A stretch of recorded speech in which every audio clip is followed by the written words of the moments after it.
ये बात की जा रही है कि जो पूर्व मुख्यमंत्री है वो ट्विटर पे बात करते हैं, वो सदन में आके बात तो नहीं कहते। तो ये लगातार जो बात है वो उनसे कही जा रही है। तो हम ये लगातार जो है एक बार बात करते हैं सर।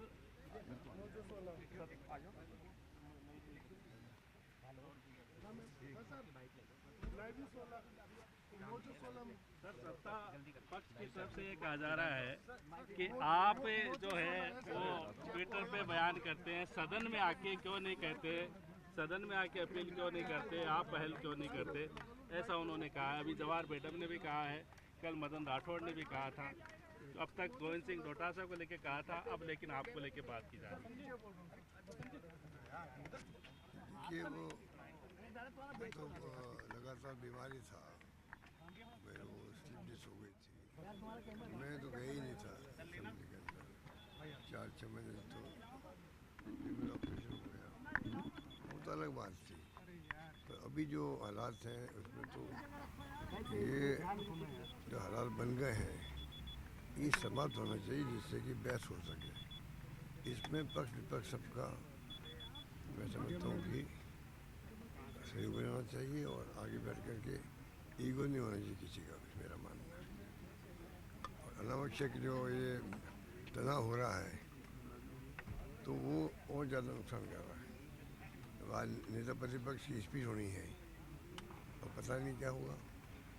तो सत्ता पक्ष को चिंता ही नहीं है कि विपक्ष को अंदर बुलाएं, बात करें। और तो धरना दिया तब भी कोई मैसेज नहीं आया, आज भी कोई मैसेज नहीं है। तो ये क्या शो करता है? हम लोग जब थे तब तो ये हो गया कि एक बार ये हमारे स्पीकर साहब जो है देवनानी जी, इनको एक बार निष्कासित कर दिया था,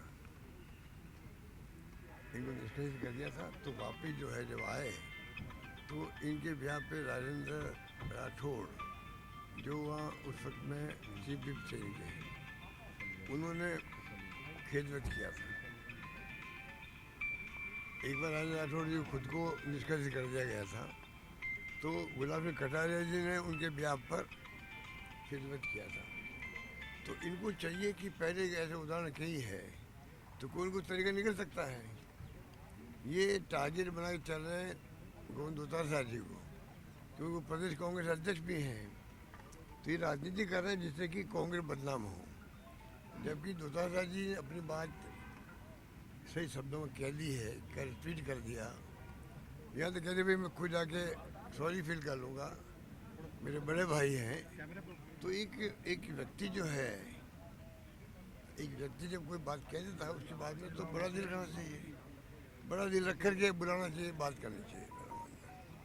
सर, अब कैसे टूट सकता है गतिरोध? आप भी लगातार प्रयास कर रहे हैं, आपने भी कही है। नहीं, मेरी मुख्यमंत्री जी से और स्पीकर साहब से पिछले 3 दिन से लगातार मेरी बात हो रही है, टेलीफोन से बात हो रही है। 3-4 दिन हो गए मेरी सबसे बात हुई है। मैं उनके संपर्क में भी हूँ, उनको रिक्वेस्ट भी कर रहे हैं कि आप आगे आकर के इसको हल करवाइए। और हमारे नेता जो हैं, प्रतिपक्ष नेता, वो भी प्रयास कर रहे हैं। तो प्रयास करने में कोई कमी नहीं रख रहे हैं, ये सच्ची है। ठीक है।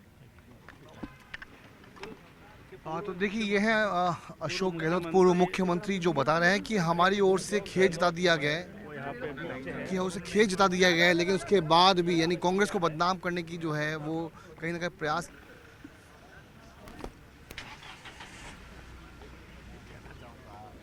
हम बात ही कर सकते हैं, प्रयास कर सकते हैं, अपनी बात कह सकते हैं, पर सत्ता पक्ष को इतना एडामेंट होना ठीक नहीं है। ये राजस्थान की जनता के हित में नहीं है। हम सब लोग यहाँ जो आते हैं राजस्थान की जनता की बात कहने के लिए आते हैं, प्रदेश किस प्रकार से आगे बढ़े इसलिए आते हैं। और क्या माहौल बना दिया विधानसभा के अंदर कि आज जो जनता के मुद्दे हैं वो तो गौण हो गए और सत्ता पक्ष का अहम है, अहंकार है, वो बड़ा हो गया। यानी हमारे इतने कहने के बावजूद भी खुद मैंने मुख्यमंत्री जी से बात की, खुद मैंने संसदीय मंत्री जी से बात की और लगातार हम ये प्रयास कर रहे हैं गतिरोध खत्म हो। मीडिया के माध्यम से भी अपील की कि आप लोग ये गतिरोध खत्म कीजिए। और ये ऐसा पहला मौका नहीं है कि सदन के अंदर गतिरोध हुआ, इससे पहले भी गतिरोध हुए हैं। और हमेशा बैठ के टेबल पे सुलझाए गए। खुद जो देवनानी जी थे ये आसन तक चले गए थे और इनका निलंबन हुआ, तब भी तो राजेंद्र राठौड़ जी ने खेद प्रकट किया था। तो अब ऐसा क्या हो गया कि भाई ये जो उस बात पे अड़े हुए हैं, और राजेंद्र राठौड़ जी का निलंबन हुआ तो गुलाब चंद कटारिया जी ने खेद प्रकट किया था। और इसी प्रकार से एक बार गतिरोध ज़्यादा बढ़ गया तो गहलोत जी ने सत्ता पक्ष की तरफ से और विपक्ष की तरफ से वसुंधरा जी ने खेद प्रकट किया था। तो ये तो बात, अगर सदन चलाना चाहें तो 100 रास्ते हैं और नहीं चलाना चाहें तो एक ही अहम काफ़ी है।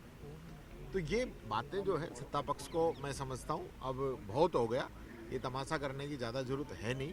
जनता के मुद्दों पे आएँ, सीधे आएँ और गतिरोध को ख़त्म करें ताकि विपक्ष अंदर जाके बैठे और अपनी बात कहे। आज सबसे बड़ी घबराहट अगर इनको कोई है तो इनके मंत्री जवाब नहीं दे पा रहे। एक इशू है, इशू और दूसरा कोई है ही नहीं।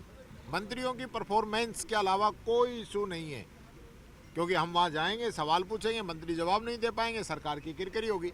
तो इससे अच्छा तो यही है ना कि गतिरोध बना रहे और कांग्रेस पे ठेकरा फोड़ते रहो, तो कोई जवाब नहीं देना पड़ेगा। आप दलित नेता है, क्या आपको सदन में बोलने नहीं दिया जा रहा? ये भी एक रणनीति है, पहली बार भी नहीं बोलने दिया जाए, आज भी जो है। देखिए, ये दलित की तो बात मैं नहीं कहना चाहूँगा, लेकिन ये जरूर है कि ये लोग चाहते हैं कि मुझे नहीं बोलने दिया जाए। पिछली बार भी जब गतिरोध हुआ तो इनके गृह राज्य मंत्री बाहर आके मीडिया में बयान दे गए, वही बयान अगर अंदर दे देते और अगले दिन जब गतिरोध खत्म करने की बात हुई उस दिन वो बयान दे दिया तो गतिरोध खत्म हो सकता था।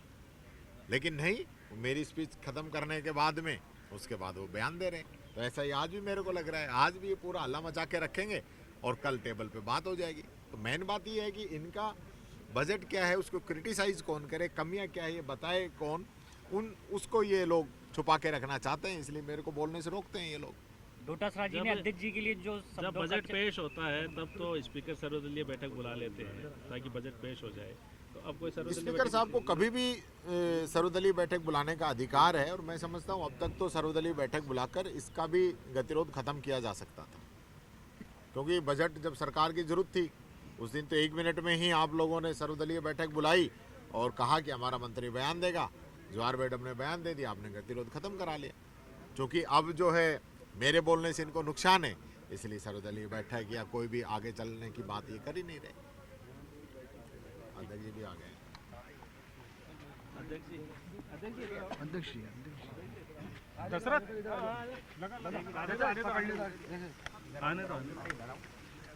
आने तो आप माइक मेरा इधर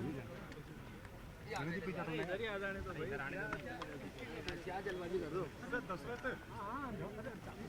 लगा तो यही लगा मेरे भाई यही लगा दो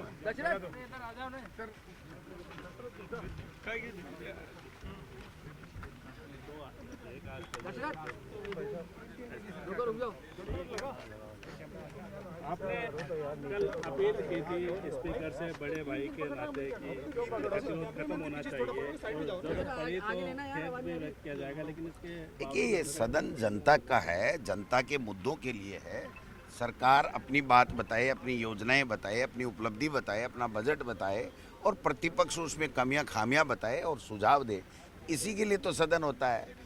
अब इंदिरा जी के अपमान के लिए या किसी महापुरुष के लिए, पूर्व प्रधानमंत्री के लिए जो सदन का सदस्य भी नहीं है, आज इस दुनिया में भी नहीं है, उनके अपमान के लिए तो ये सदन मैं समझता हूँ होता नहीं है। लेकिन एक मंत्री ने जानबूझ करके अमर्यादित टिप्पणी, अवांछित टिप्पणी की और वो आज भी सदन के रिकॉर्ड के ऊपर है। और मैं डास तक गया और मैंने खेद प्रकट कर लिया, बात खत्म हो जानी चाहिए। आप अखबारों पे मिथ्या कपोल कल्पित कोई न्यूज़ बना करके और सदन में उसके ऊपर चर्चा करा करके किसी के व्यक्ति के चरित्र पर, उसकी योग्यता पर आप प्रश्न चिन्ह लगा करके और क्या साबित करना चाहते हैं? ये साबित यही करना चाहते हैं कि आरएसएस की ये आइडियोलॉजी है उनकी कि वो कभी चुनाव नहीं लड़ते, चुनाव बीजेपी लड़ती है, सरकार वो चलाते हैं। तो उनका एक एजेंडा है कि गोविंद डोटासरा को क्रेज करो। मुझे एक बात बता दो, क्या उस मंत्री की संसदीय टिप्पणी जिसके लिए माननीय अध्यक्ष ये कह रहे हैं कि मंत्री की टिप्पणी हटाने की और उसकी माफ़ी की बात हुई थी, क्या वो हो गई? क्या वो कह रहे हैं डास्क पर गोविंद डोटासरा और सदस्य चढ़े उसके लिए खेद प्रकट करो। मेरा रिकॉर्ड के अंदर डेस्क पर चढ़ने के लिए खेद प्रकट है। वो कह रहे हैं साहब सदन स्थगित था तब कुछ कह दिया, तो वो अखबारों में छपा वो सही नहीं छपा, ऐसी बात नहीं थी, फिर भी मैंने उसके लिए भी खेद प्रकट कर दिया। अब आप दूसरे दिन चर्चा करा रहे हो, किसके आधार पे करा रहे हो कि अखबारों में मीडिया में ये आ गया। एक नहीं 1000 उदाहरण लोकसभा के, राज्यसभा के, सुप्रीम कोर्ट के हैं कि आप मीडिया के आधार के ऊपर सदन में चर्चा नहीं करा सकते। और चर्चा नहीं, चर्चा तो कराई सो कराई, लेकिन वहां पर यह व्यवस्था दे दी कि ये गोविंद डोटासरा सदन का सदस्य बनने लायक ही नहीं है। अब इतनी बड़ी बात होगी कि भाई गोविंद डोटासरा किन शब्दों में क्या खेद प्रकट करे, डेस्क पर चढ़ने की बात ही कह रहे हैं। और ये जो घटनाक्रम जितना भी हुआ उसके बाद में ही तो मैंने खेद प्रकट किया है। जो सदन स्थगन के दौरान कोई विधायकों को बोला, कुछ भी चर्चा हमारी हुई होगी, उसके बाद में ही तो खेद प्रकट किया है। तो अब उसको आधार बना करके कि इसकी सदस्यता चली जाएगी और ये चली जाएगी, मैं कहता हूं कि इंदिरा जी के सम्मान के लिए अगर मेरी सदस्यता चली जाए मुझे कोई परवाह नहीं। मैं कभी जिंदगी में दोबारा जनप्रतिनिधि नहीं बनूं, ऐसा कानून ये बना दें, मुझे कोई परवाह नहीं। लेकिन वो सम्मान जब वो चेयर का चाह रहे हैं और पूर्व प्रधानमंत्री भारत रत्न, उसका सम्मान की उनको परवाह नहीं है, उसको जस्टिफाइड मदन राठौड़ जी भी कर रहे हैं, इनका प्रभारी गुप्ता जी भी, अग्रवाल जी भी कर रहे हैं, और मुख्यमंत्री मौन धारण किए बैठे हैं, कोई बात ही नहीं कर रहे, वो कह ही नहीं रहे। तो और बार बार ये एलिगेशन लगाया जा रहा है। मैं बहुत स्पष्ट कहना चाहता हूँ कि गोविंद डोटासरा सदन को हाईजैक करता है। आप बताइए साहब, मैं इस दिनों में एक दिन राज्यपाल के अभिभाषण पे बोला हूँ, इसके अलावा मेरा प्रश्न बता दो, मेरा पर्ची बता दो, मेरा स्थगन बता दो। अगर मेरा लीडर कुछ बोलता है और उसकी बात नहीं सुनी जाती, चेयर के द्वारा कोई व्यवस्था ढंग से नहीं दी जाती, वो संतुष्ट नहीं होता, तो एज ए विधायक मेरा अधिकार बनता है, हम सब विधायकों का अधिकार बनता है कि हम लीडर के साथ में खड़े हों। इसमें अन्याय क्या हो गया ये बताइए।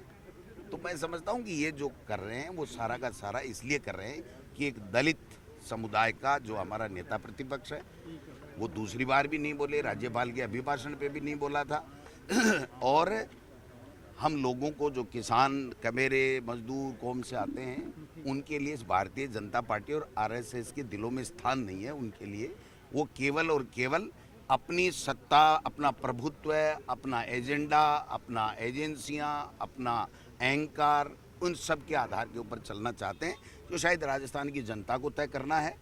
और मैं फिर कहना चाहता हूँ, मेरे लिए वो व्यक्तिगत कुछ भी फैसला करें, वो करेंगे, मुझे जो अधिकार प्राप्त है मैं करूंगा, लेकिन इस सदन को चलाएं, इस सदन को चलाएं, नेता प्रतिपक्ष को सुने, और मुख्यमंत्री या दिया कुमारी जी वो अपनी बात बताएं तो जनता के सामने तो आए कि भाई तुमने क्या बजट दिया और आपने क्या बजट दिया और जनता की डिमांडें क्या थी और जनता क्या संतुष्ट है नहीं है, ये बातें आनी चाहिए ना। ये केवल एक मुद्दा बना करके और सदन खुद गतिरोध पैदा करना चाहते हैं। संसदीय कार्य मंत्री जोधपुर में जाकर के अनर्गल बयानबाजी कर रहे हैं, उनकी ड्यूटी नहीं बनती यहाँ रह कर के और सबसे बात करते। नेता प्रतिपक्ष ने भी शायद मुख्यमंत्री जी से सबसे बात की है, क्या हल निकला नहीं निकला वो मैं नहीं जानता। मैं इतना कहना चाहता हूँ कि मैं जब तक इंदिरा जी के मान सम्मान नहीं रहेगा तब तक हमारा यहाँ रहना जाना, विधायक रहना कोई मायना नहीं रखता। अगर हम हमारी नेता का स्वाभिमान ही बरकरार नहीं रख सकते तो फिर विधायक रहने का हमें कोई अधिकार नहीं। आप इंदिरा जी के सम्मान की बात कर रहे हैं, लेकिन अध्यक्ष जी के लिए जिस तरीके की भाषा शैली आपके किसने अखबार में छपा, आप उसको अखबार में सही छपता है। आप क्या आप गारंटी लेते हैं? आप उसका 100% खंडन कर रहा हूँ, कोई ऐसी बात नहीं हुई। वो अनर्गल बातें हैं, कोई ऑडियो वीडियो कोई प्रमाण हो तो बताइए। और सदन में कल 1 घंटे चर्चा कराई, उसकी रिकॉर्डिंग देख लीजिए, एक वर्ड भी है तो केवल ये कहना कि मीडिया में ये आ गया, मेरा अपमान हो गया। तो भाई साहब, ये सुप्रीम कोर्ट और हाई कोर्ट के जज नहीं है कि 100 मोटो लेकर के अखबारों में छपी हुई पे रोजाना सदन में चर्चा कराएंगे और किसी को ह्यूमिलेट करेंगे। मेरे लिए आ गया, उसका नहीं कह रहे हो आप कि ये विधायक बनने लायक ही नहीं है। बेस्ट एमएलए का अवार्ड मिला है मुझे इसी बीजेपी के सरकार के समय में। तो मेरे लिए इस तरीके की बात करना वो तो अपमान नहीं है। और अखबार में क्या कुछ छप गया जिसका मेरा कोई लेना देना नहीं, मैंने कहा नहीं, और उसके आधार के ऊपर वो इतनी बड़ी बातें कर रहे हैं। और इंदिरा जी के लिए जो शब्द है उसके लिए किसी कोई बात आई कि साहब उसको मैं हटा दूंगा, ये बहुत गलत है। आज भी मदन राठौड़ जी और बीजेपी के तमाम नेता और मंत्री उसको जस्टिफाइड कर रहे हैं कि क्या हो गया, कह दिया तो ये जो हिटलर शाही, ये तानाशाही, ये जो अहंकार सत्ता का है, ये ठीक नहीं है। डॉक्टर असरा जी, आज मुख्यमंत्री हैं, बजट को लेकर जवाब भी देंगे। आप लोगों की क्या सदन के अंदर आप जाएंगे या अब तो अगर गतिरोध टूटता है, टूटना चाहिए तो टूटता है तो निश्चित रूप से जाकर के नेता प्रतिपक्ष को बोले और सदन में जो भी मुख्यमंत्री जी या दिया कुमारी जी बोले, अच्छी बात है। ये सदन है ही इसीलिए, मैं तो कहता हूँ ये है ही इसीलिए। ये अखबारों की चर्चा कराने के लिए सदन है ही नहीं, जिसके लिए चर्चा करा रहे हैं ना कि अखबार में क्या छप गया, मीडिया में क्या छप गया, इसके लिए सदन नहीं है ये। सदन के अंदर क्या गतिरोध हुआ, क्या घटना घटी, क्या किस माननीय सदस्य ने बोला, उनकी बातों के ऊपर चर्चा करें तो वो सारी चीज़ें तो खेद मेरे द्वारा जो व्यक्त किया गया, मैंने कल मीडिया में भी भेजा था। आज भी आप प्रोसीडिंग उठा के देख दीजिए कि मेरा एक वर्ड बोला हुआ है कि माननीय अध्यक्ष जी इसको हटवाइए। उसके बाद में मेरा निलंबन हो गया, उसके बाद में मेरा 4 मिनट, 5 मिनट, 3 मिनट का खेद व्यक्त है। इसके अलावा प्रोसीडिंग बता दीजिए। प्रोसीडिंग जारी नहीं कर रहे हैं। 21 तारीख को हमें जो निलंबन किया गया, आज की तारीख तक वो वीडियो ज़रूर मौजूद है, लेकिन प्रोसीडिंग साइड पे नहीं है। कल की तो है लेकिन उससे पहले की नहीं है। लेकिन क्या वजह है जिसकी वजह से जो कह सकते हैं? वजह तो भाई साहब इनको देखो, न तो मोदी जी को पसंद है कोई विरोध करे और कोई उनको चैलेंज करे, कोई जनता की बात करे, लेकिन वो तो कोई टारगेट किया जा रहा है। अब वो तो करने दो ना, क्या फर्क पड़ता है। मैं तो किसान परिवार का एक मास्टर का बेटा हूँ। वो अपने आप को कह रहे थे मैं मास्टर हूँ, मैं तो मास्टर का बेटा ही हूँ, मैं तो मास्टर बना ही नहीं, मैंने बीएड जरूर किया था। लेकिन मेरा मान और सम्मान कोई मायना नहीं रखता। हमारे महापुरुषों का, हमारे नेताओं का, हमारे पूर्व प्रधानमंत्रियों का, उनका भी मान सम्मान रहे और चेयर का भी मान सम्मान रहे। ये मैं कहता हूँ ना, चेयर का रहे तो चेयर के सम्मान के लिए ही तो खेद प्रकट किया मैंने। और मैंने किसके गोली मार दी? खेद तो प्रकट चेयर के सम्मान के लिए ही किया है। और व्यक्तिगत वो अगर कोई कपोल कल्पित काल्पनिक न्यूज़ के आधार पे हो गए तो मैंने यहाँ तक भी कह दिया कि मैं उनके घर जाके कहूँगा कि साहब ऐसी बात नहीं थी, फिर भी आपको कोई ठेस पहुँची है तो मैं खेद प्रकट करता हूँ। इसके बाद में हो क्या गया? कोई मुर्गा बनाना चाहते हैं क्या किसी को? आप बताओ, आपको तय करना है। आप मीडिया के निष्पक्ष साथी हैं, आपको तय करना है कि मेरा खेद वहाँ पर मौजूद है सदन के पटल पे, और मंत्री की आज की तारीख पर माफ़ी या वो जो टिप्पणी एक्सपेंस करने की बात थी वो नहीं है। इसके अलावा अखबार की बातें से या मीडिया की बातें से, अब वो जो कल बोले हैं कि साहब मीडिया में अभी भी ये चल रहा है, इसका मतलब वो सारे दिन मीडिया देखते हैं और मीडिया में क्या आ रहा है उसके आधार पर अपनी ओपिनियन अगर वो बनाते हों तो मैं समझता हूँ कि ये ठीक नहीं है। बाकी तो अब उनकी मर्जी है, उनका अपना अधिकार है, वो क्या करें, किसको निकालें, परमानेंट निकालें, ये निकालें, वो निकालें, वो उनका जो प्रोग्रेटिव जो अध्यक्ष का जो अधिकार है वो उनका अपना उपयोग करें, हमें कोई दिक्कत नहीं है। हम हमारे अधिकारों का उपयोग करेंगे।